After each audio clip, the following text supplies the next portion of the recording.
이 시간에는요, 하나님의 율법의 예언, 하나님의 율법의 예언에 대한 공부를 같이 하시겠습니다. 물론 지난번에도 조금 했습니다. 하나님의 율법에 대한 그 예언.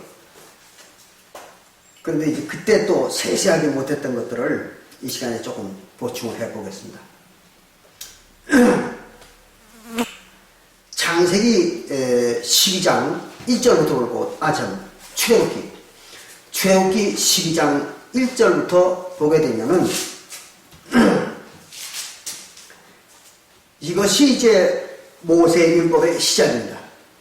하나님의 율법은 지난번에 다 공부해서 아시지만 바로 모세 때에 비롯된 거죠.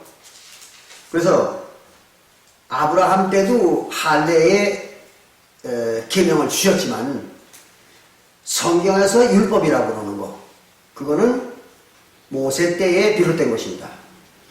그래서 모세 때에 하나님이 모세와 아론을 통해 가지고 율법을 주신 거죠. 이스라엘 백성들에게. 이제 그게 시작입니다. 그게 출애굽기 12장 1절부터 시작되는 것입니다. 그럼 여호와께서 애굽 땅에서 모세와 아론에게 일러 가라사대 이 달로, 그래서 이 달, 지금 이때로 그 말이에요. 지금 이때로 이 달로 너희에게 달의 시작 곧 해 첫 달이 되게 하고 있어요. 1월달이 되게 하라는 거예요. 지금 이 시간이 1월달이다 이게. 지금부터는 너희 달력은. 그러니까 하나님이 이스라엘 민족에게 최초로 달력을 준 겁니다. 이때에. 그럼 이때 그러니까 백성들이 지킬 달력, 그걸 새로 줄 텐데 그 달력이 1월달이 지금이 되게 하라는 거예요. 지금. 그럼 언제냐? 지금이 언제냐? 지금이 1월달이라고 했어요. 하나님이. 그럼 지금 1월달이면 1월달이 지금이라고 하는데 지금이 언제냐? 그러면요, 이스라엘의 그 달력을 이렇게 이제 살펴보면, 우리가 성경을 쭉 해설해 보면 그 지금이라고 한 그 달이 언젠가 하면은 바로 낮과 밤의 길이가 똑같은, 낮과 밤의 길이가 똑같은 날이 들어있는 달이야. 그러니까 낮과 밤이 같은 게 언제냐면 춘분이죠. 춘분. 그리고 가을에는 추분이고, 춘분과 추분이 낮과 밤의 길이가 같죠. 그런데 이거는 이른 봄이라, 이른 봄이야 여기에. 그래서 이제 뒤에 보면은 초실절이 그 뒤에 따라 나오는 거예요. 그 초실절은 이제 초여름에 첫 열매 거두잖아요. 그럼 첫 열매 거두기 전 앞에 밤과 낮이 똑같은 날이 들어있는 달, 그 춘분이 들어있는 달이에요. 그 춘분이 들어있는 달에 합삭, 그 말이에요. 합삭. 그러니까 이 성경에 볼 것 같으면 월삭이라는 걸 지키죠. 월삭. 그 월삭이라는 걸 지키는 것은 뭘 의미하느냐 그러면 달의 시작을 월삭이라고 한 거예요. 그때. 그럼 월삭은 뭐가 월삭이냐 그러면은 달이 해에 숨겨져 있다가 최초로 보이기 시작하는 그 날이 바로 초하루 삭자. 그 삭자가 초하루 삭자예요. 한문으로. 그래서 월삭. 그래요. 월의 최초의 날. 그 말입니다. 그러니까 월의 1일이지. 초하루. 그걸 월삭. 또는 한국말로는 합삭. 그렇게 이제 얘기합니다. 그건 왜 합삭이라고 그러냐 그러면은 해와 달과 지구가 일직선에 서는 거예요. 그래서 합쳐지는 거예요. 그 그림자가. 해와 달과 지구가 일직선에 서버리는 거예요. 그러니까 그림자가 합쳐지는 거예요. 그래서 합삭, 그렇게 얘기해요. 합삭. 그림자가 합쳐지는 초하루다 이거예요. 그래, 합삭. 근데 양력은 어때? 양력은 그런 게 없잖아요. 양력은 초하루에 그림자가 합쳐지질 않잖아요. 그러니까 양력은 그냥 삭이야, 삭. 그냥 삭이야.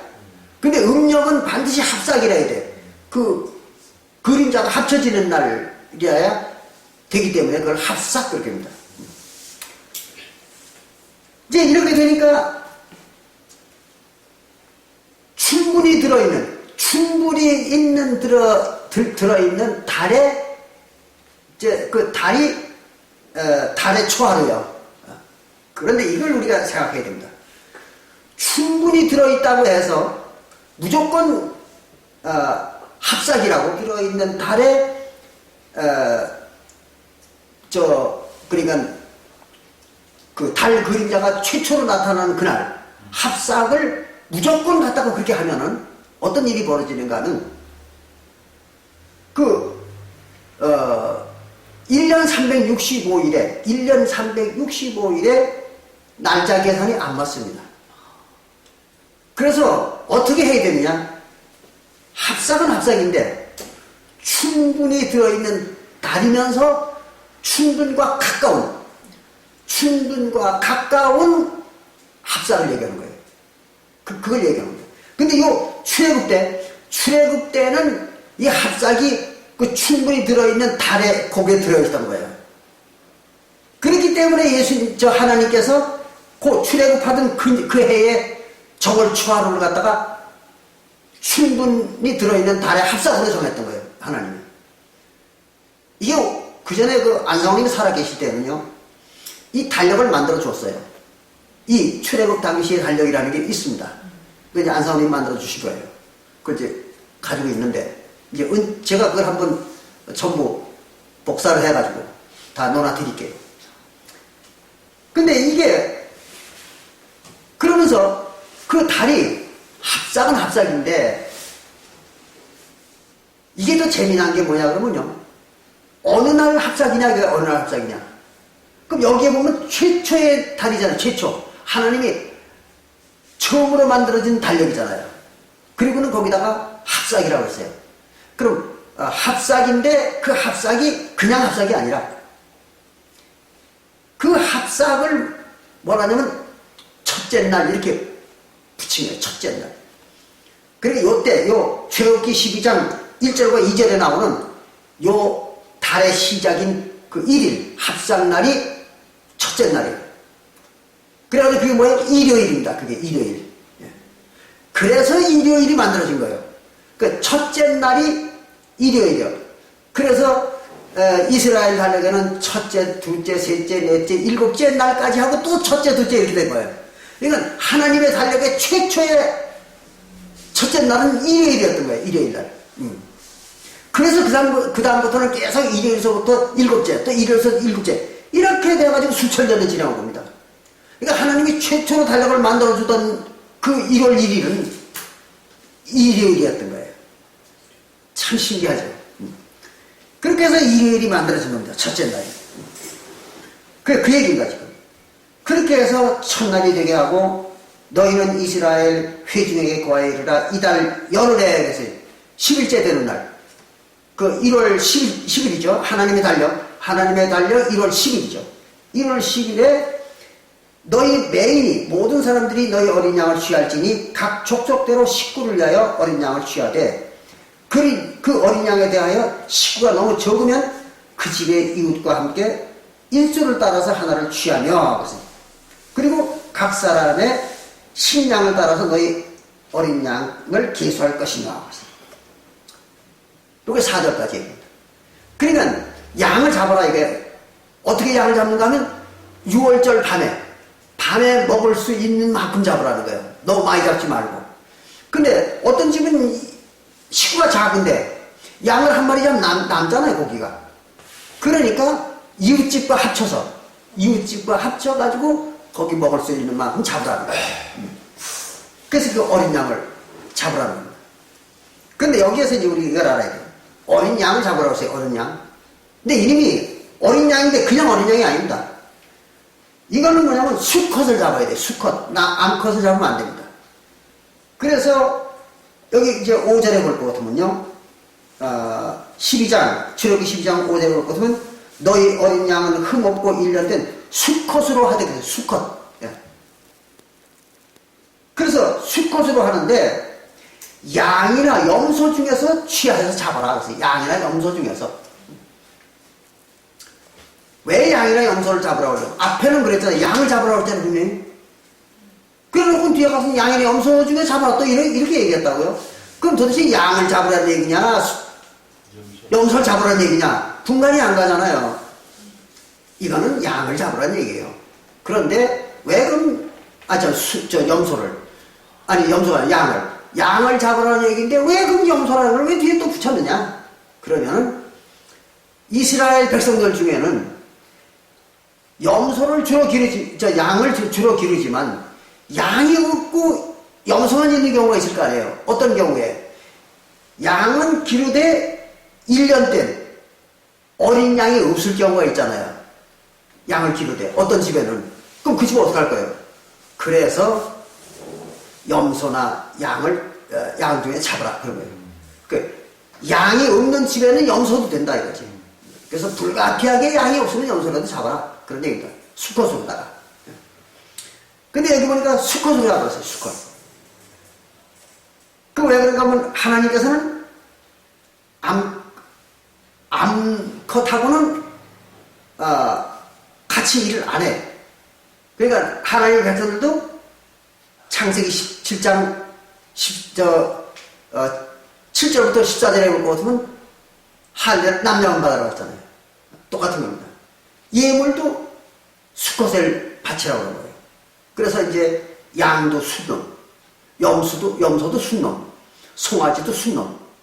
이제 특별히 또 암컷을 받아주는 제사가 있습니다. 특별히 요 뒤에 이제 나옵니다만은 화목제 같은 거. 요거는 이제 암컷을 받아줘요. 하나님께서. 그건 또 이유가 있습니다. 뭐 이제 우리 다 후세에 대한 예언입니다. 그것도. 그런데 여기 보니까 수컷을 잡으라 했습니다.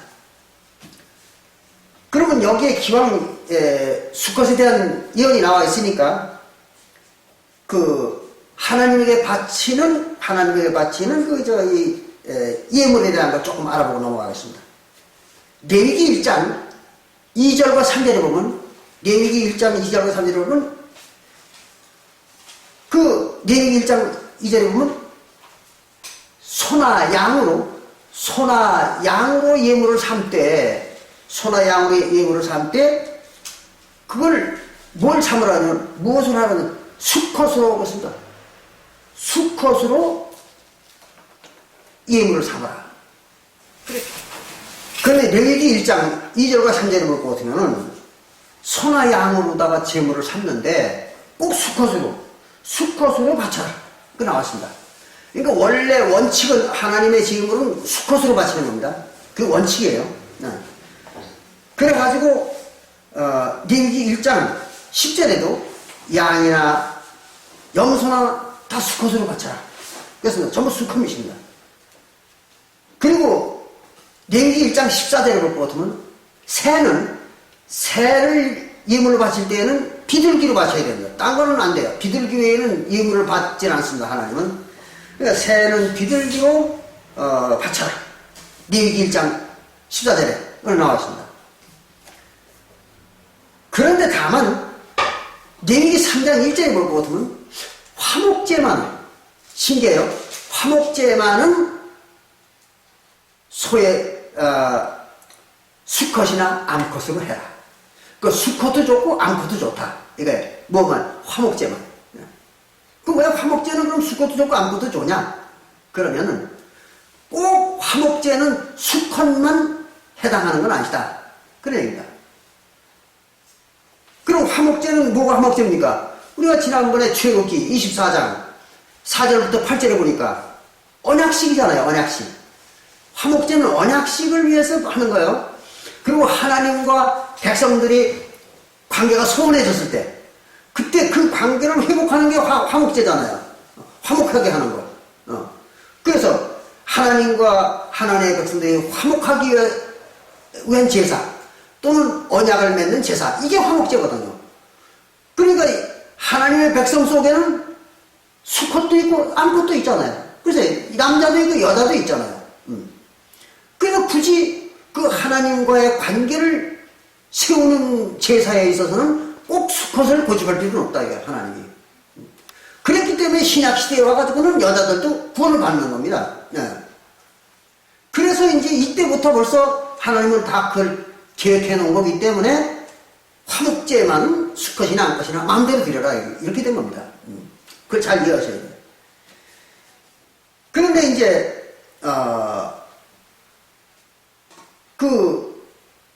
이 속죄제라는 거, 단 속죄를 하는 죄를 용서받기 위해서 드리는 제사가 있습니다. 그 속죄제는 두 가지가 있어요. 어떤 게 있는가 하면 아까도 말씀드린 것처럼 속죄제와 속건제가 있습니다. 그럼 속죄제는 뭐냐? 그러면은 그 죄를 알고 이게 죄라는 걸 알고 고의적으로 죄를 범한 거. 그거는 속죄제를 드려야 돼요. 같은 속죄제라도.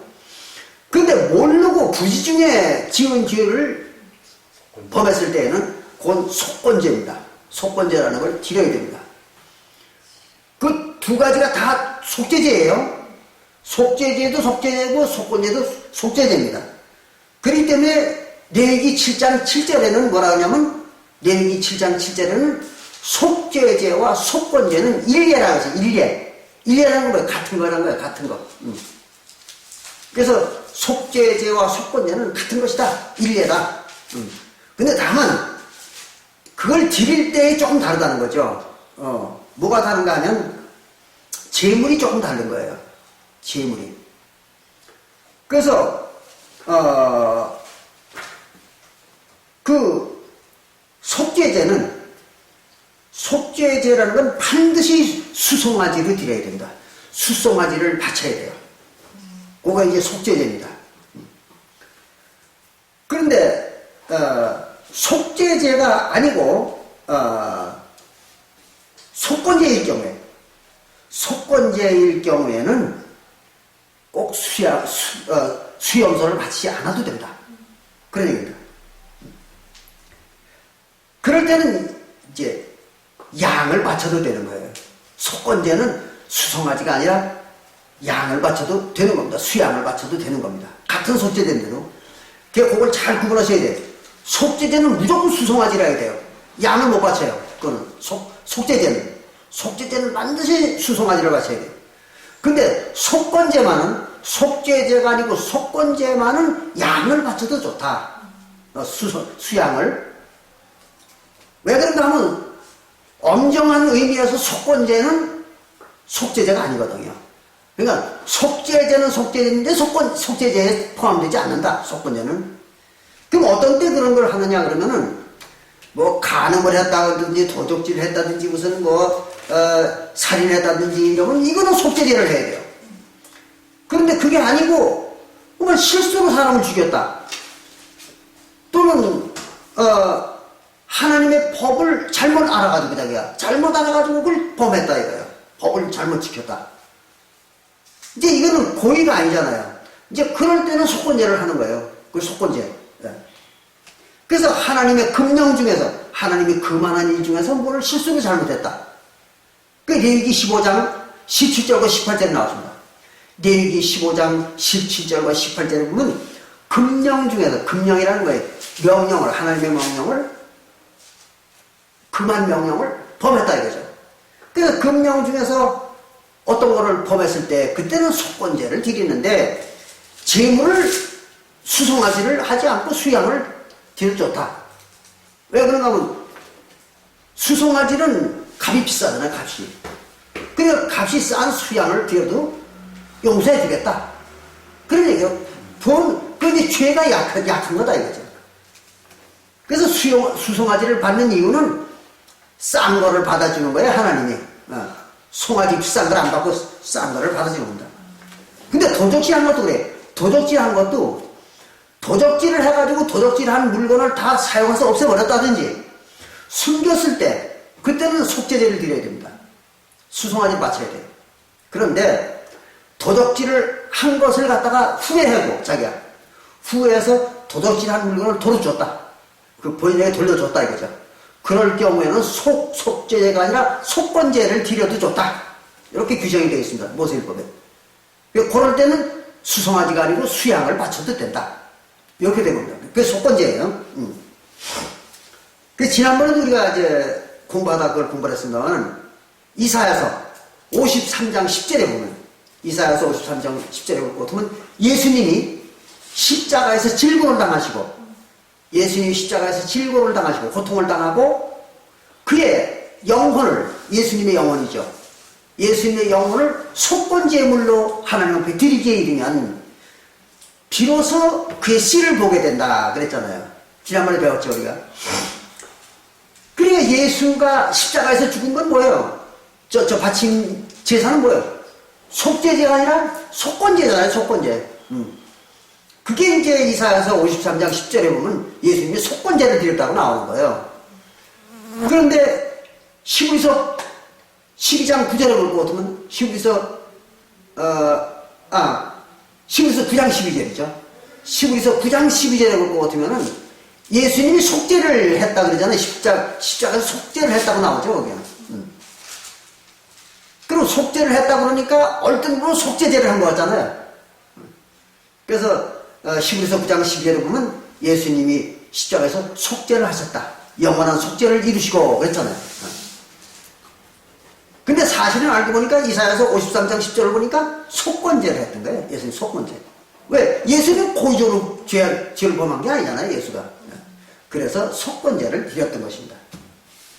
그런 게 다 숨겨져 있는 거죠.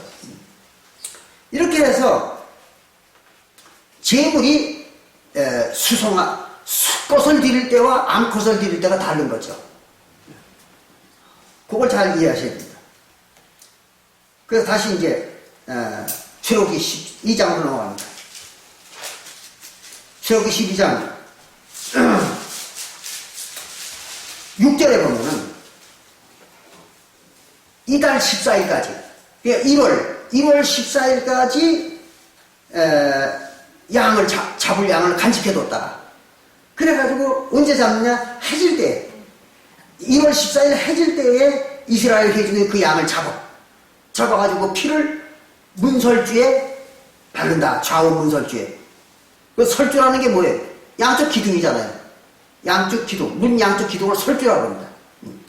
그 거기 바르고 인방에도 바르라. 인방은 타 넘어가는 거. 그 밑에 문을 들어갈 때 타 넘어가는 나무가 인방입니다. 그게 옆에 서 있는 나무는 기둥은 문 설주고 밑에 깔려져 있는 나무는 인방이고 그렇습니다. 그게 다 바르라 이거예요. 양쪽 기둥과 밑에 밟고 넘어가는 거기에 인방에도 바르라. 이게 다 바르는 거예요. 이렇게 해서 이제 그 피를 바르고 그리고 그 다음에 뭘 먹으라 그러냐면 고기, 양고기입니다. 양고기를 불에 구워서 먹습니다. 양고기를 불에 구워 먹고 또 뭘 먹어요? 무교병을 먹는 거예요. 무교병은 부풀리지 않은 떡. 그러니까 누룩을 넣지 않은 떡. 누룩을 넣어야 부풀어 나잖아요. 이 밀가루 반죽이. 그래서 이 교자는 누룩 교자입니다. 그러니까 누룩을 없을 무자. 누룩을 넣지 않은 떡. 그래서 무교병. 개떡이 쉽게 얘기하면 우리나라 말로 얘기하면 개떡이라고. 우리나라는 그걸 개떡이라고 해서 개들이 먹는 거라고 그래가지고. 개떡. 그 개떡. 무교병을 먹고. 그 다음에 쓴 나물을 먹어라. 쓴 나물. 쓴 나물은 종류가 없어요. 쓰면 되는 거예요. 한 맛이 없는 나물. 쓴바구 같은 거. 그냥 쓴 거. 그런 거 먹으면 되는 거예요. 그 쓴 나물과 아울러서 먹어라. 이 세 가지를 먹는 거예요. 그러면 양고기와 무교병과 쓴 나물을 먹는 겁니다. 그러니까 예수님이 12제자와 같이 마태복음 24장 17절에서 지키라고 한 그 유월절은 뭘 먹었겠습니까? 그날도 양고기와 무교병과 쓴 나물을 먹었던 거예요. 왜? 그때는 예수님이 성령으로 오시기 전이잖아요. 그럼 성령으로 와야 세원약을 가리키는 거잖아요. 그럼 예수님이 성령으로 오시기 전이니까 그때 지킨 거니까 유월절을 갖다가 그 당연히 양고기와 쓴 나물과 무교병을 먹었겠죠. 이거를 일반 교회들은 전혀 생각을 못하는 겁니다. 그래서 그걸 뭐라 그래? 유대인의 유월절이라 그런 거예요. 유대인의 유월절은 양고기와 쓴 나물과 무교병을 먹는 거예요. 그게 예수님과 12제자가 먹은 그 마태복음 26장 17절부터 20절에 나오는 그 6월절은 뭘 먹었느냐? 양고기와 무교병과 쓴나물을 먹은 거예요. 근데 이걸 갖다가 안상홍 증인회라든지 또 저기 여호와의 증인교회라든지 또 안식교회라든지 이런 교회에서는 이날 떡 포도주 먹었다는 거예요. 예. 왜 그런가 하면 같은 마태복음 26장 그러니까 26절부터 28절에 보니까 떡 포도주 먹은 장면이 나오거든. 그거를 혼동을 해가지고 같은 건 줄 알고 앞에 것과 뒤에 것 같은 건 줄 알고 떡 포도주를 먹는 거다 6월절 날. 그래서 예수님이 떡 포도주 먹인 거다. 이렇게 해석을 하는 거예요. 아주 멍청한 것들이죠. 그 또 하나 예수님이 또 그게 속인 거예요. 속이려니까 거기다가 그걸 같이 이렇게 기록을 하는 거죠.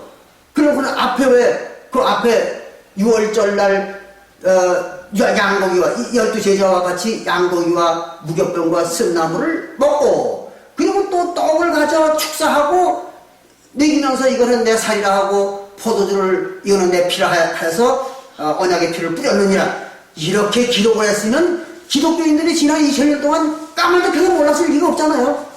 그거 뭐 어렵다고 그걸 조금 더 써주면 되는데 거기다 몇 자만 더 붙이면 되는데 그걸 안 붙였느냐 이거야. 이게 성경은 전부 그런 식으로 기록한 거잖아요. 그러니까 까마득하게 모르는 거예요. 뭐 빼놓는 거 자꾸 빼놔. 그러니까 이게 뭘 못 보게 만든 거죠. 그러니까 전향 못 지키게 숨겨놓느라고 그렇게 한 거예요. 그러니까 사도행전 2장 38절에도 꼽으면 침례를 받고 예수 그리스도의 이름으로 침례를 받고 죄사함을 받아 그럼 성령을 선물로 받으리라 일어났단 말이에요. 거기다 한마디만 더 붙이면 되잖아요.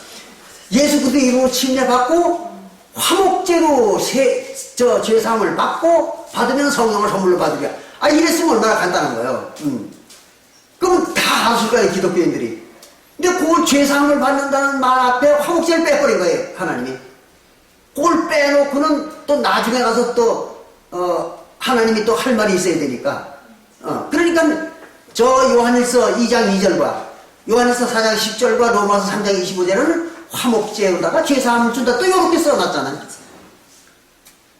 그러니까 빼가지고 딴 데다 써놓은 거예요. 여기도 조금 저기도 조금 이렇게 이제 해놓았기 때문에 지난 2000년 동안 기독교를 믿는다는 사람들이 전혀 그게 눈에 안 보였던 거죠.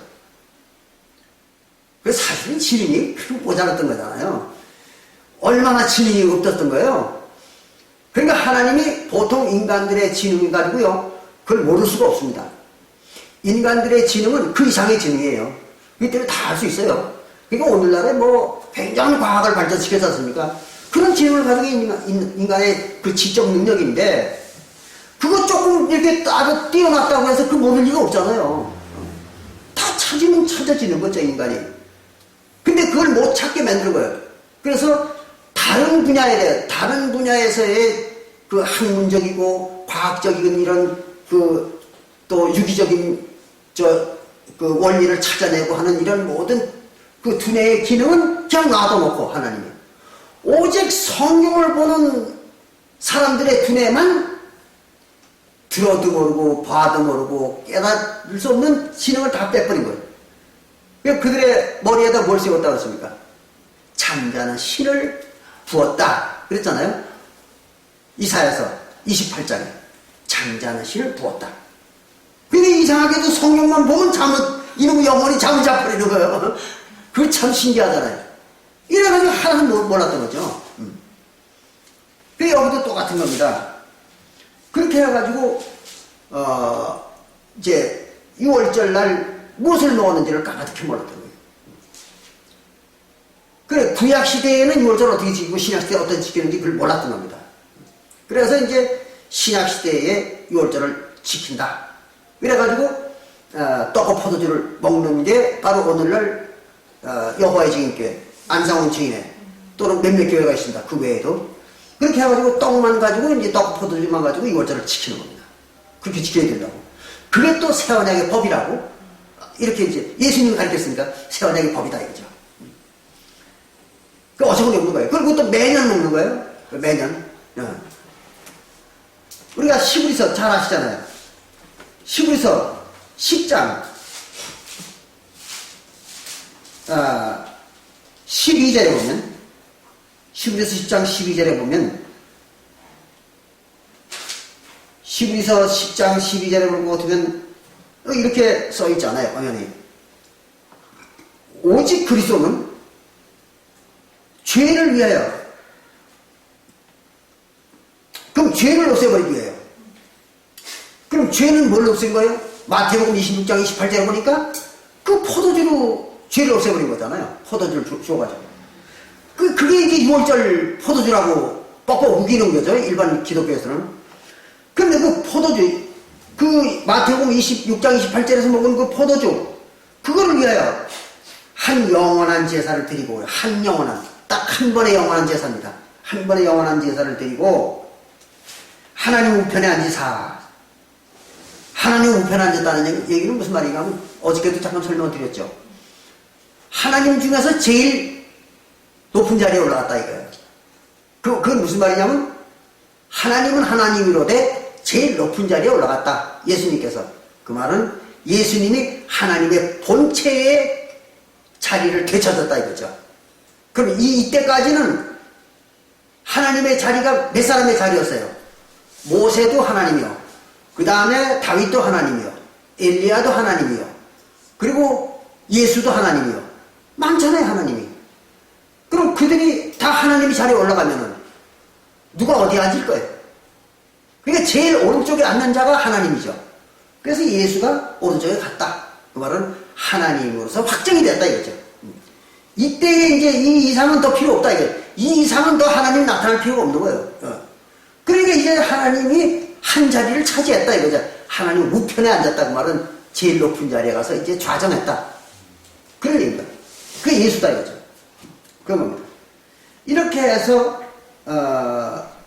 그 우편에 앉아서 그 후에 자기 원수들로 자기 발등상이 되게. 발등상은 뭐예요? 발 올려놓는 게 발등상이죠. 이렇게 발 올려놓는 거. 그러니까 좀 우리나라 사람은 그런 게 없어요. 그런 습관이 없습니다. 그런데 이제 외국에서는 좀 높은 사람들이, 왕이나 뭐 이런 사람들이 이제 발을 이렇게 올려놓는 대가 있습니다. 의자 앞에, 보조 앞에.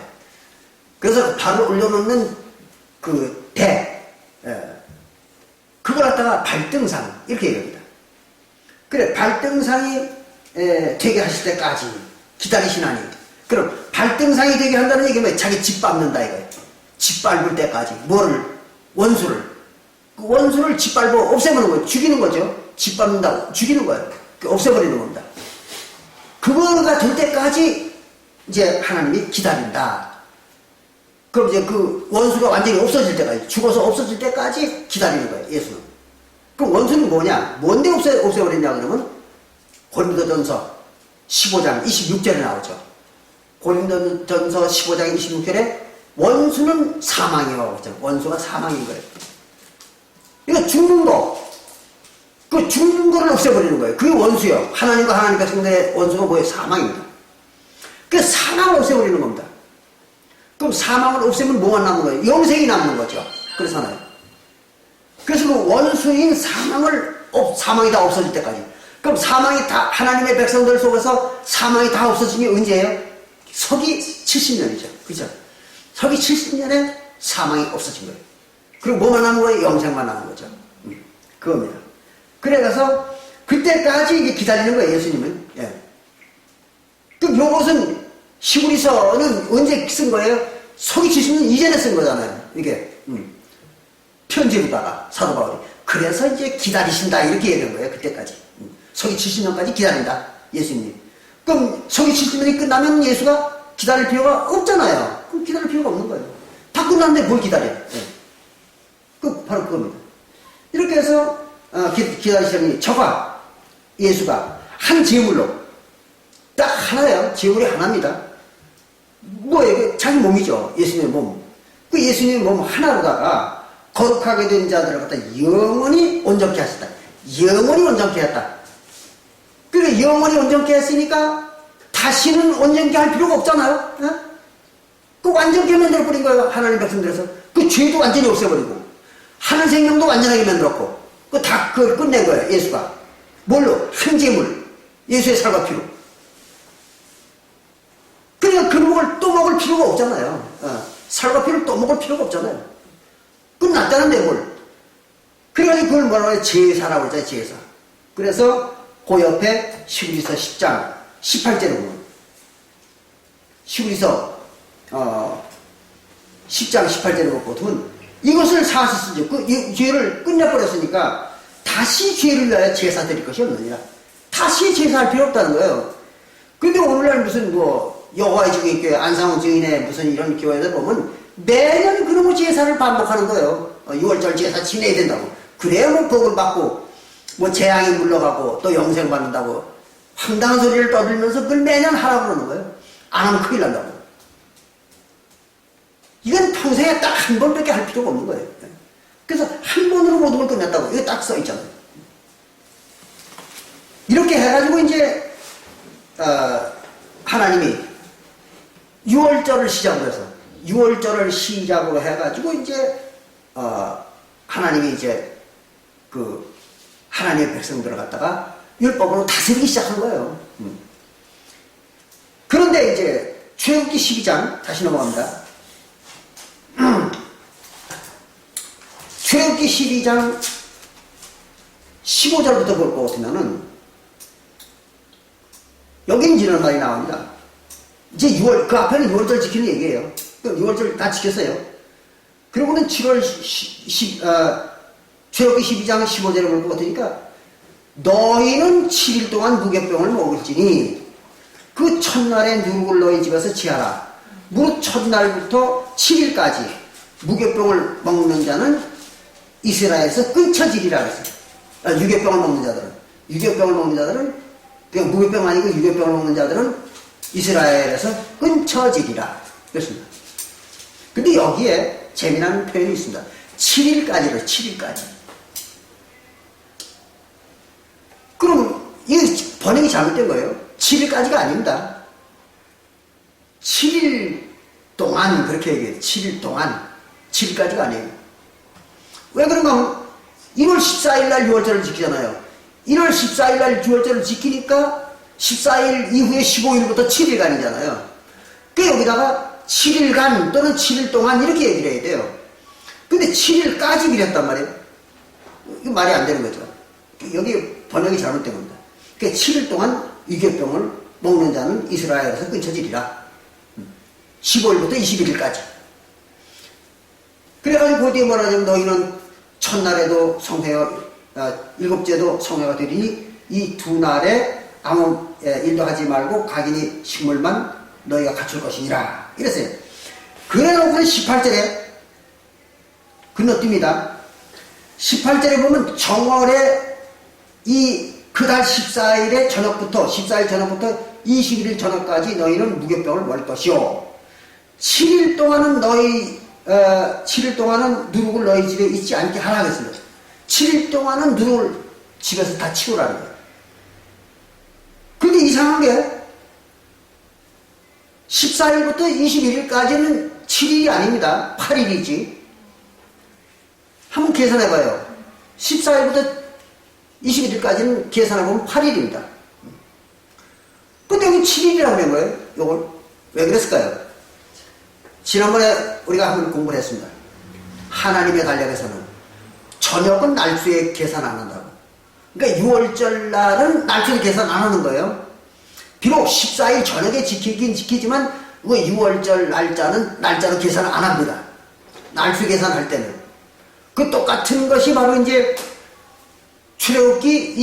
레위기 23장 9절부터 10절에 나오죠. 레위기 23장 9절부터 10절에 보면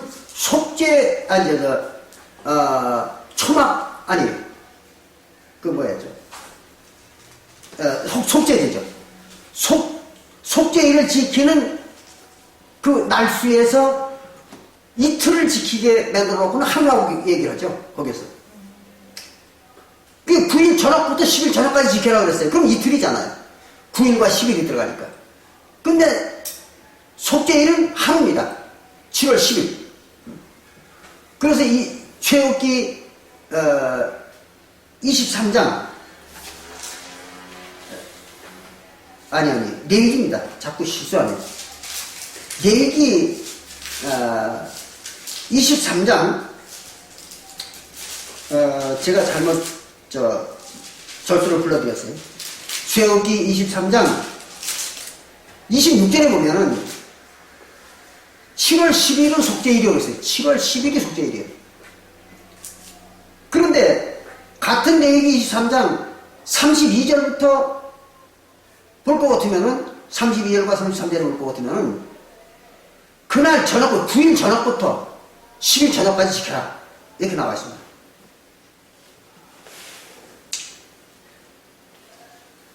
그러니 이틀을 지키는 거예요. 이틀을 지키는 건데 하루라고 얘기하는 거예요.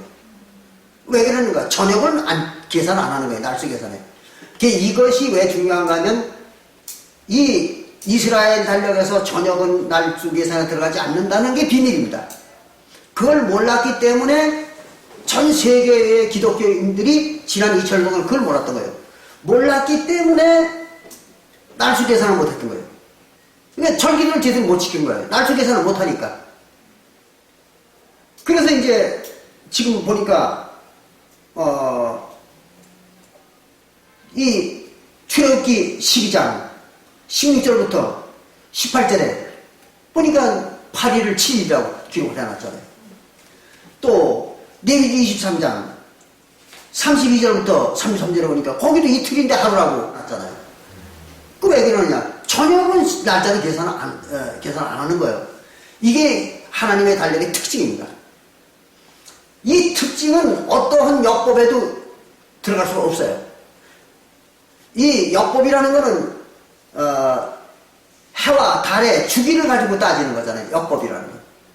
그런데 해와 달의 주기를 따지는 역법 속에는 이런 원리가 들어갈 수가 없습니다. 시간이 엄연히 있는데 밤도 시간이고 낮도 시간이잖아요. 그러면 밤 시간도 하루는 쳐야죠. 그러니까 밤부터 그 이튿날 밤까지 뭘 지켰다 그러면 이틀이잖아요. 그건 엄연히. 하나님은 그렇게 계산 안 하는 거예요. 밤은 무조건 따지지 않는 겁니다. 그 이유가 있는 거예요. 밤 시간을 무시하는 거예요. 하나님은. 왜 그러냐 그러면 하나님의 백성들에게 있어서 생명은 언제만 있는 거냐? 낮에만 있는 겁니다. 그래서 밤은 생명이 없는 시간이에요. 그래서 데살로니가전서 5장 5절에 볼 것 같으면 구원받은 백성들더러 뭐라 그래요? 너는 낮의 아들들이요. 그렇죠? 낮의 아들들. 빛의 아들들이라. 낮의 아들들이요. 빛의 아들들이라. 그런 거예요. 그럼 빛은 뭐예요? 해를 말하는 거예요. 해의 아들들이라니까 너희들은. 그러니까 해가 떠 있는 동안만 너희들은 살아있는 거다 이거죠. 그리고 달이 떠 있는 시간에는 너는 죽은 거다 이거예요. 그러니까 달이 떠 있는 시간은 생명의 시간으로 인정을 안 하는 거예요. 하나님은. 그래서 밤을 인정 안 하는 거예요. 하나님은. 시간을. 그리고 낮 시간만 날짜로 계산하는 겁니다. 하나님의 달력은. 그게 이제 하나님의 특징입니다. 그건 일반 역법과는 전혀 다른 또 원리가 맞지 않는 그런 역법입니다. 그럴 거 아니에요. 뭐 밤도 시간인데 시간 따져야죠. 낮 시간도 시간이요. 밤 시간도 시간이잖아요. 일반적으로 따지면은. 그러니까 당연히 그 같이 계산을 했죠. 그런데 하나님의 달력에서는 밤 시간은 계산 안 하는 거예요. 무조건. 그럼 낮 시간만 계산하는 거예요. 왜? 하나님은 밤의 하나님이 아니요 낮의 하나님이기 때문에 그런 겁니다. 죽은 자의 하나님이 아니요 산 자의 하나님이에요. 그렇죠? 밤은 죽은 시간입니다. 낮은 산 시간입니다. 그래서 죽은 자에게는 하나님이 아니다. 이게. 날짜도 죽은 날짜에 대해서는 내가 관계가 없다. 하나님이 그거예요. 그래서 밤 시간 계산 안 하는 거예요. 하나님의 세계에서는. 낮 시간만 날짜로 따지는 겁니다. 그런 원리를 우리가 정확히 알아야 됩니다. 그래서 하나님의 달력에는 밤 시간이 없습니다. 자, 이제 이렇게 되어가지고, 이제 하나님이 그 출애굽할 때에 최초 지킨 게 뭐냐 그러면 유월절과 무교절입니다.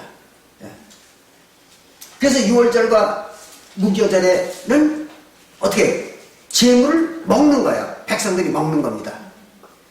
그리고 이제 그 뒤에 유월절과 무교절을 지킨 그 뒤에 시간에는 제사장들이 또 그걸 지키는 자들이 먹는 게 아니라 그 제물을 먹는 게 아니라 그냥 제사만 바치는 거예요. 그러니까 초실절부터는 제물을 바치기만 하는 겁니다. 먹질 않습니다. 그러고는 그 제물을 누가 먹는 거예요? 그때는 제사장만 먹는 겁니다.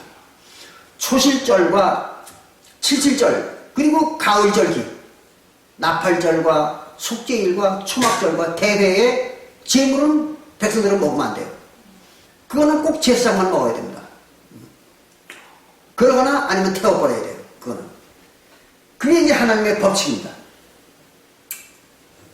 그래서 예수님께서 십자가에 달리던 때, 예수님 십자가에서 달릴 때에 예수님께서 화목제를 제자들과 주고받은 이유, 그 먹인 거잖아요. 그 제자들을 먹인 거잖아요. 화목제사를. 그럼 왜? 그거는 최초의 그 이제 제사이기 때문에.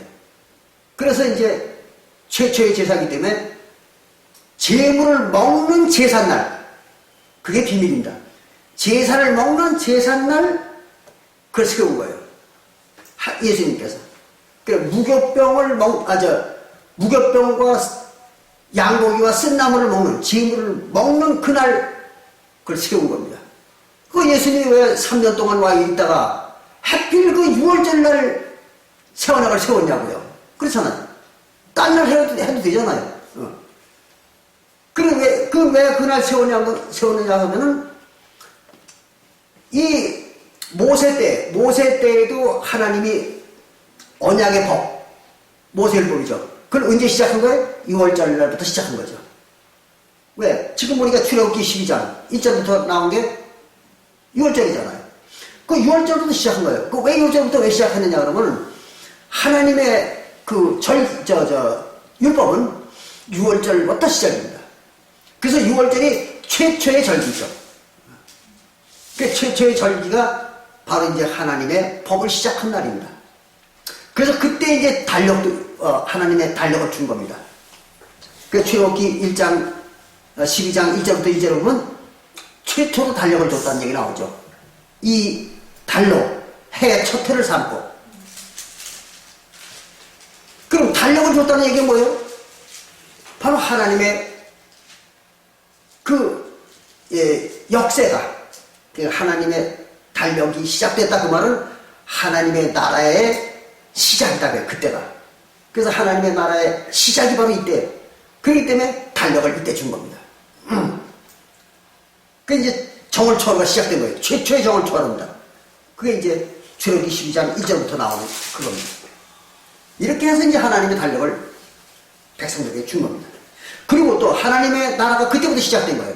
그 시작됐으니까 그때부터 뭐가 있는 거예요? 거기에 이제 달력도 있고, 그래야 이제 연대가 개사이 되니까 달력을 만들었고, 그리고 나서 하나님의 백성들이 율법을 지키는, 그 계명을 지키는 걸 시작한 겁니다.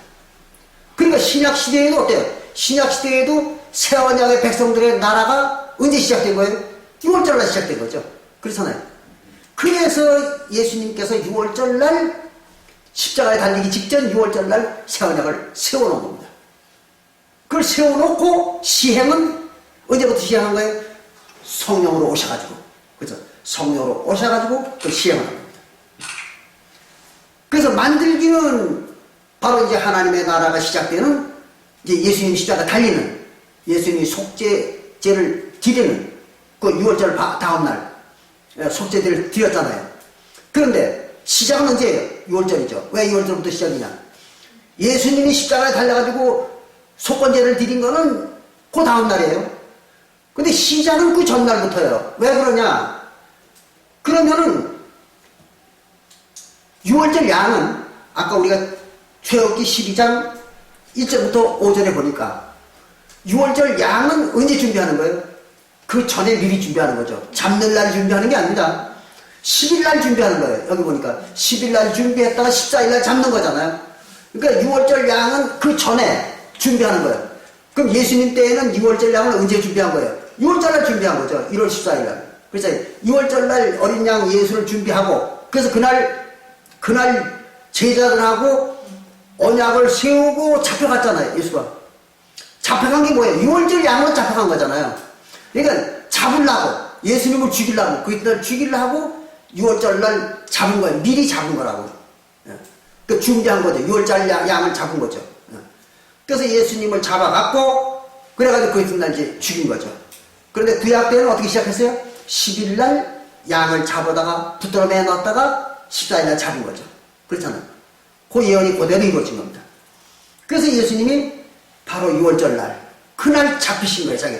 그러니까 잡혀가기 위해서 6월절을 제자들하고 같이 모은 거죠. 마지막 6월절 갖다. 그렇게 해가지고 이제 예수님이 잡혀간 겁니다. 그래서 이제 고린도전서 5장 7절에 볼 것 같으면은 6월절 양으로 오신 예수 그리스도 이런 말이 나오죠. 우리의 6월절 양 그겁니다. 그래서 이제 그렇다고 해서 6월절 양으로 예수님이 오셨다고 해가지고 그럼 그 예수님이 주신 그 떡과 포도주 그럼 6월절 양 고기냐? 포도주냐? 그건 아니란 말이에요. 그거하고는 저는 다른 거예요. 그 예수님이 6월절 날 잡히신 이유는 바로 출애굽기 12장에 나온 이 예언, 이거를 성취하기 위해서 하나님의 나라의 시작은 6월절부터 시작이다 하는 예언을 성취하기 위해서 6월절 날 잡히신 것뿐이지 그날 가서 십자가에 죽은 게 6월절 양으로 죽은 게 아니라는 거예요. 그거는 어디까지나 속건제물로 죽은 거예요. 그렇죠? 아까 보니까 속건제물로 죽은 거예요. 뭐 하려고? 죄를 용서해 주기 위해서. 그렇게 해가지고 이제 속건제물로 들어갔고, 그리고 나서 이제 자기 살과 피로다가 맺은 그 제사는 뭐예요? 화목제사였던 거죠.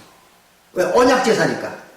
그래서 출애굽기 24장 4절부터 8절에 나오는 그 속건제물, 그겁니다. 그걸 가지고 이제 하는 거예요. 그러니까 모든 그 예언을 갖다가 하나님의 율법의 예언을 다 한꺼번에 이룬 것이죠. 예수님께서. 근데 이게 상당히 복잡합니다. 복잡하니까 사람들이 이해를 못했던 거예요. 그렇게 해가지고 이제 하나님이 다 예수님께서 이 모세 율법을 이뤘다 그랬잖아요. 이렇게 이룬 거예요. 이제 그리고 나서 출애굽기 23장 이제 출애굽기 23장 16절에 볼 것 같으면 거기에는 이제 어떤 얘기가 나오는가 하면 이런 얘기가 나옵니다. 맥추절에 대해서. 맥추절은 초실절이라고도 그러죠. 초실절 또는 맥추절 똑같은 겁니다. 그런데 그 초실절과 맥추절에 대한 설명은 어디에 나와 있는가 하면 출애굽기 23장 16절에 나옵니다. 맥추절을 어떻게 지키라고 했는가 하면 그 앞에 이제 6월절 얘기도 나온다면 그건 앞에서 우리 설명한 거니까 더 설명할 거 없고 16절에 보면 출애굽기 23장 16절에 보면 맥추절을 지키라 그랬어요. 맥추절. 그건 뭐냐면 초실절이라고 그래요. 오늘날 기독교인들은 그걸 갖다 뭐라고 그래? 부활절이라고 그러죠. 부활절. 오늘날 기독교인들은 그 부활절이라고 그러고 성경에서는 초실절 또는 맥추절 또는 칠칠절 이렇게 얘기합니다. 그럼 맥추절이라고 하고 칠칠절이라고 초실절이라고 하는 것을 지키라. 이는 내가 수고하여 밭에 뿌린 것의 첫 열매를 거두기라 써요. 이거 중요한 얘기입니다. 네가 수고해가지고 밭에 뿌린 것의 열매를 얻는 것이다. 그 첫 열매를 얻는 거다. 이런 얘기죠. 근데 이 첫 열매에 대해서 첫 열매를 거두는 그 절기 거기에 대해서 레위기 23장 10절부터 14절에는요. 레위기 23장 10절부터 14절에는 어떻게 얘기를 하고 있는가 하면 첫 열매 거두는 절기에 대해서 거기는 이제 이렇게 나와 있습니다. 이스라엘 자손에게 고하여 이르라. 너희는 내가 너희에게 주는 땅에 들어가서 가나안에 들어가서 너희의 곡식입니다. 곡식을 거둘 때에 우선 너희의 곡물의 첫 이삭 한 단을 제사장에게로 가져갈 것이오. 이랬어요. 여기 뭐라냐면 곡물을 거둔다. 그래서 곡물. 그런데 아까 출애굽기 23장 16절에 보니까 밭에 뿌린 것, 밭에다 뿌린 것에 그 수확을 할 때. 그럼 밭에 뿌렸다는 얘기를 어디서 들은 것 같죠? 예, 바로 예레미야서 31장 27절입니다. 예레미야서 31장 27절에 보니까 밭에다가 그 밭이라고 하는 이스라엘과 유대집에다가 짐승의 씨와 사람의 씨를 뿌릴 날이 이르리라 그랬잖아요. 사람의 씨와 짐승의 씨를 뿌릴 날이 이른다. 근데 그걸 갖다가 마태복음 13장 24절부터 30절에 보니까 마태복음 13장 24절부터 30절에 보니까 그 사람의 씨와 짐승의 씨를 보면 뭐라 하세요? 곡식과 가라지라고 그렇게 표현했잖아요. 곡식과 가라지. 그리고 같은 마태복음 13장 38절부터 42절에 보니까 곡식은 하나님의 아들들이요 그랬잖아요. 곡식은 하나님의 아들들이요. 가라지는 마귀의 자식들이다. 아들들이다. 그렇게 했잖아요. 그러니까 첫 열매를 거둔다 그 말은 하나님의 아들들을 구원 준다 그런 얘기입니다. 그게 바로 이제 그 초실절 첫 열매를 거둘 때입니다. 그런데 여기 또 이제 살아 감춰진 일이 또 하나가 있습니다. 뭐냐면은 이 첫 열매를 거두는 거에 대해서 예수님은 이렇게 얘기했습니다. 요한복음 4장 34절부터 36절에 보면 예수님의 얘기가 나옵니다. 여기에 이제 아주 재미난 얘기가 함유되어 있는 거예요. 요한복음 4장 34절부터 36절에 보면 예수님이 이렇게 얘기하고 있습니다. 예수께서 이르시되 요한복음 4장 34절부터 보면요. 예수께서 이르시되 나의 양식은 나를 보내신 이의 뜻을 행하며 그의 일을 온전히 이루는 이것이라 하세요. 그럼 하나님의 뜻이 우리가 오전에 공부를 했잖아요. 하나님의 뜻이 뭐예요? 하나님의 백성들을 구원주는 거잖아요. 죽은 영혼들을 살려주는 거. 그게 이제 요한복음 6장에 나와 있었잖아요. 그래서 하나님의 백성들, 하나님이 예수님에게 주신 그 영혼들, 그들을 다 살리는 것이 하나님의 뜻이라고 했잖아요. 요한복음 6장에. 그 이루는 이것이라. 너희가, 여기 재미난 얘기가 나와요. 4장 35절에. 너희가, 예수님이 제자들에게 얘기한 거예요. 너희가 넉 달이 지나야, 아직 4달, 4개월이 지나야 추수할 때가 이르겠다 하지 아니하느냐. 이랬어요. 그 예수님의 제자들이 추수 때가 아직 4개월 남았다. 이렇게 얘기한다는 거예요. 그러니까 초실절, 추수 때가 초실절이잖아요. 그럼 초실절이 아직 4개월 남았다. 이렇게 얘기한다. 이거 제자들이. 그러니까 초실절은 언젠가 하면 곡식이 익을 때잖아요. 곡식이 익어야 초실절을 지키는 거잖아요. 천이삭을 비니까. 근데 그 초실절이 아직도 한 4개월 남았다는 거죠. 그런 거 보니까 대개 정월달인 거예요. 그렇죠? 요 얘기를 할 때가 정월달이에요. 예수님이 이 얘기를 할 때가 정월달이라고. 하나님의 달력으로 정월달. 그러니까 초실절이 한 4개월 남은 거죠. 그러니까 제자들이 아직도 한 4개월 있어야 초실절을 지키겠습니다. 이렇게 얘기를 했겠죠. 바로 그 얘기예요, 이게. 그러니까 너희들이 넉 달이 지나야 추수할 때가 이르겠다 하지 아니하느냐.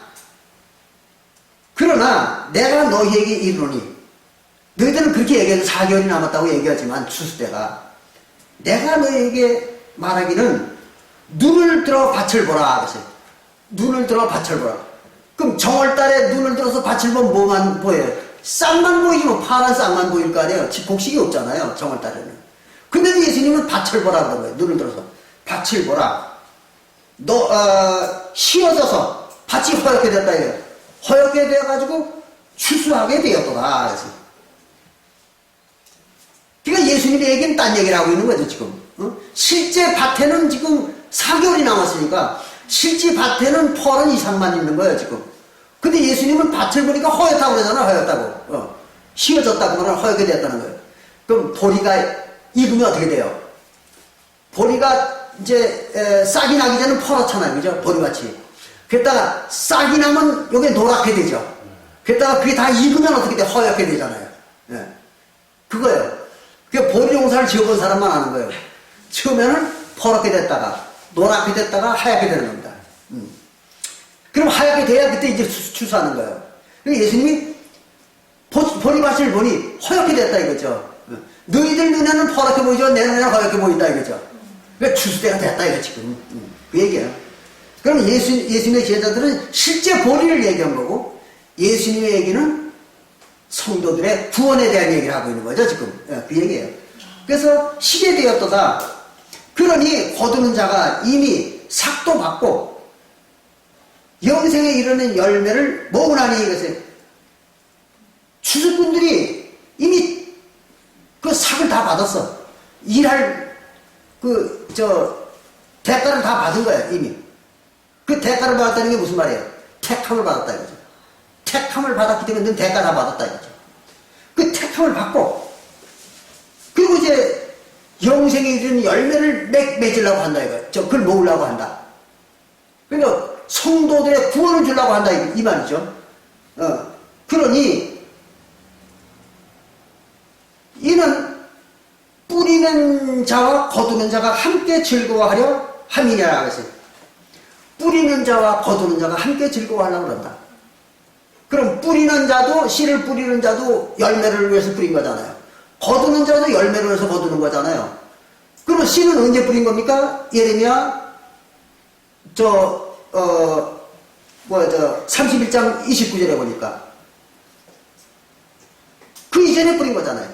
예수님이 오기 전에. 그럼 누가 뿌렸겠습니까? 이삭이 뿌린 거죠. 이삭이 이제 뿌린 거예요. 근데 다만 그게 나타난 게 언제 나타나냐면 사도시대 나타난 거죠.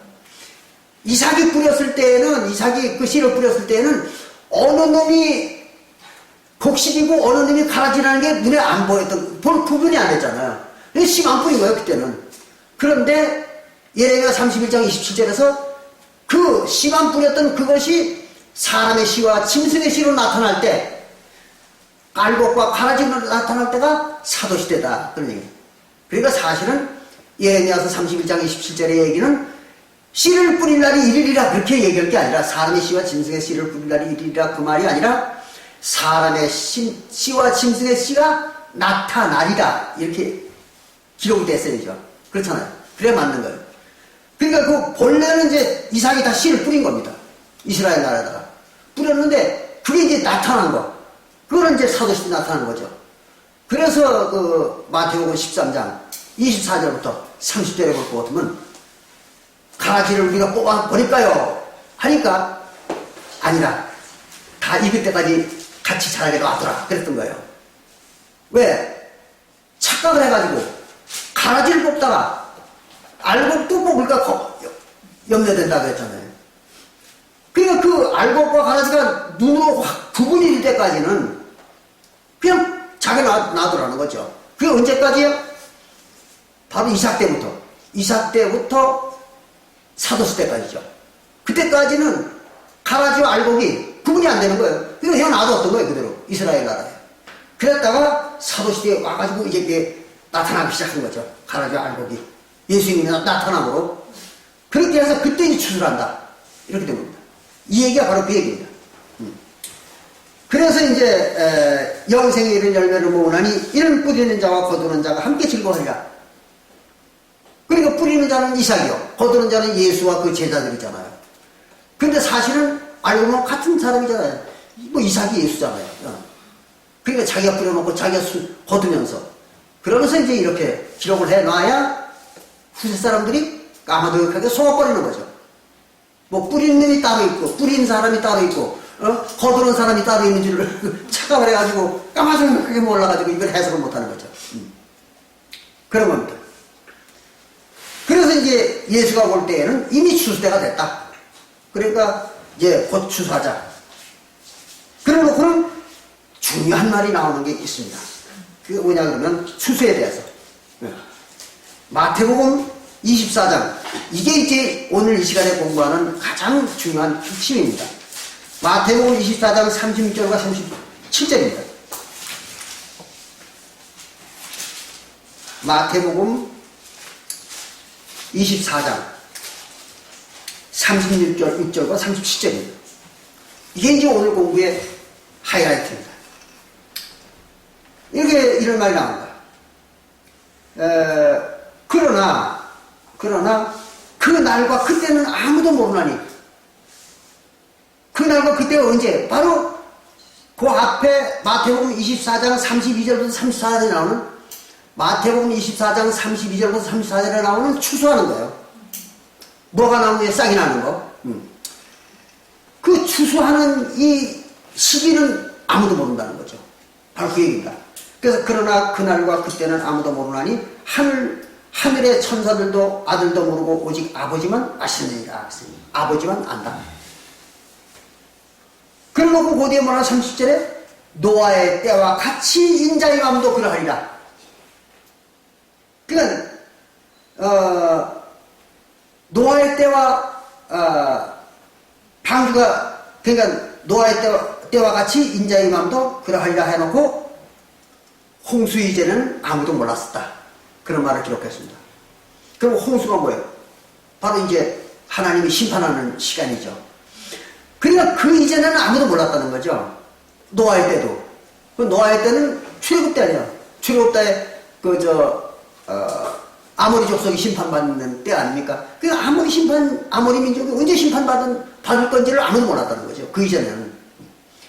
그래가지고 갑자기 심판을 했다는 거죠, 하나님이.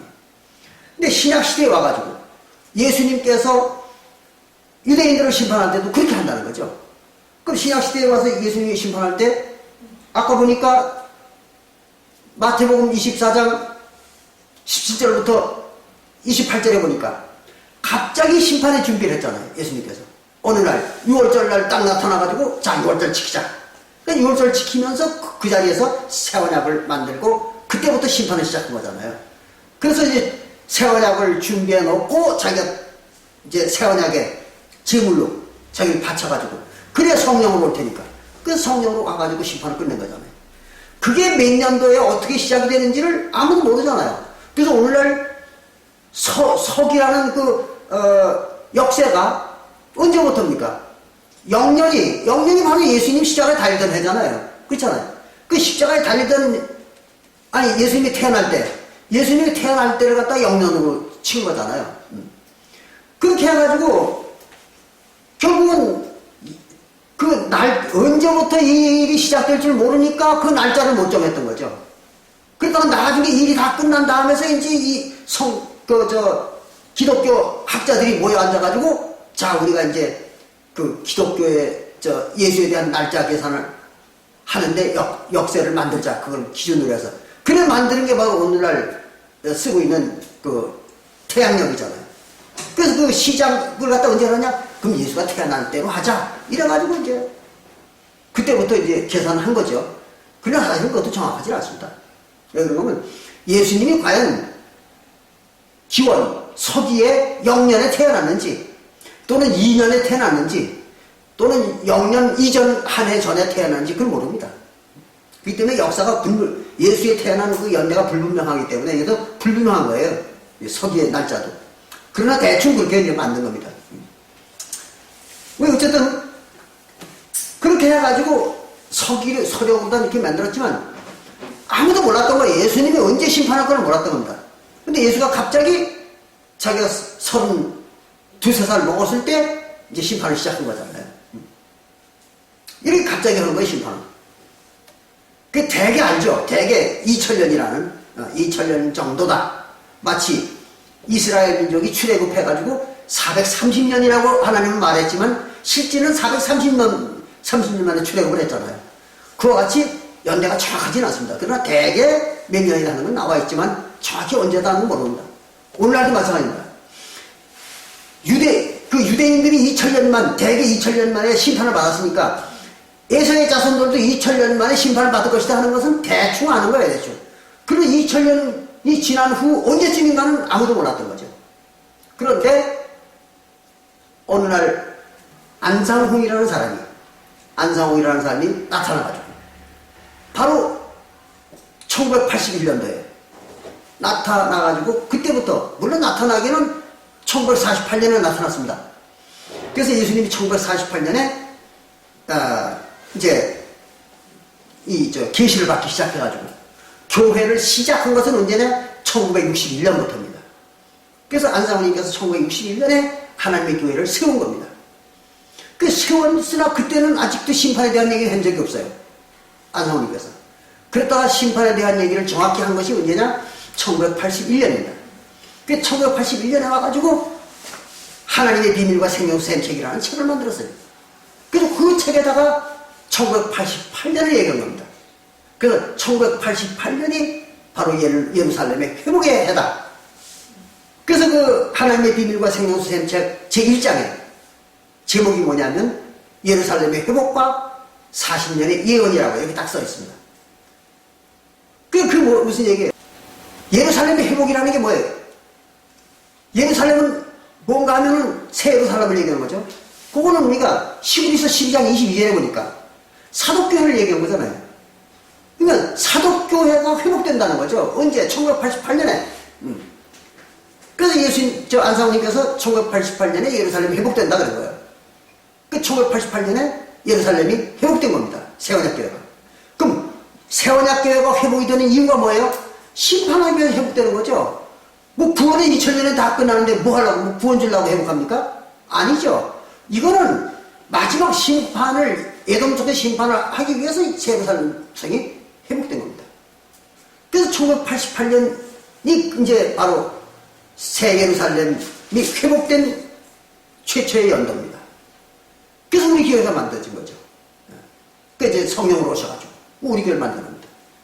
그렇게 해서 1988년이 이제 말세가 시작되는 것이다. 그렇게 가르친 거예요. 그래서 그때부터 이제 말세예요. 누구의 말세? 에돔 족속의 말세입니다. 유대인의 말세는 서기 30년부터 서기 70년까지 40년. 그렇기 때문에 안상우님도 거기다가 40년의 예언이라고 얘기하는 거예요. 40년. 그 40년은 뭐 하는 기간이에요? 진리를 주고 심판하는 기간이죠. 출애굽 때도 그랬고 사도시대도 그랬잖아요. 40년 동안 진리를 주고 심판한 거잖아요.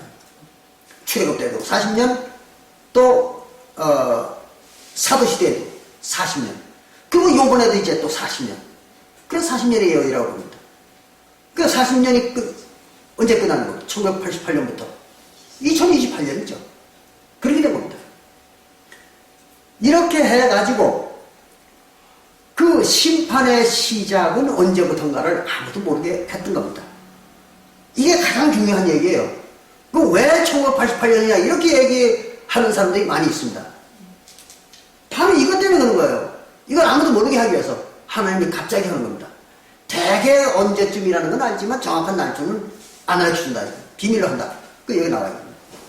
이렇게 해가지고 이제 1988년에 심판이 시작돼가지고 2028년에 끝나는 겁니다. 그러니까 앞으로 이제 13년 남았습니다. 그러면 우리 얘기는 다 끝나는 겁니다. 얼마나 기분 좋은 얘기입니까? 그럼 그때부터는 이제 아주 이제 할 일이 없습니다. 그래서 교회 문도 닫고, 그때는 이제 또 가르치는 것도 없고, 2028년부터는. 그리고 아무것도 하는 게 없는 거예요. 침례도 안 줍니다, 그때부터는. 예. 뭐, 대통령이 와서 침례 달라도 안 주는 거예요. 그때는. 침례가 없습니다. 줄 필요가 없는 거예요. 일 다 끝났는데. 그렇게 해가지고 이제 모든 일이 끝나는 겁니다. 그래서 유대인의 심판과 에돔족의 심판까지 다 끝나는 겁니다. 그래야 구속사업이 끝나는 거죠. 이제 이렇게 해서 알고 보니까 바로 모세의 율법은 이런 것에 대한 예언이었던 거죠, 전부가. 그러니까 모세의 율법 속에는 엄청난 비밀이 겹겹이 숨겨져 있던 거예요. 그래서 이제 오늘날까지 이루어질 그 구속사업의 여정이 거기에 다 녹아들어가서 비밀로 숨어져 있던 것입니다. 그래서 이제 오늘은 그 일부를, 마지막 부분의 일부를 이제 우리가 다시 한번 확인해 본 겁니다. 감사합니다.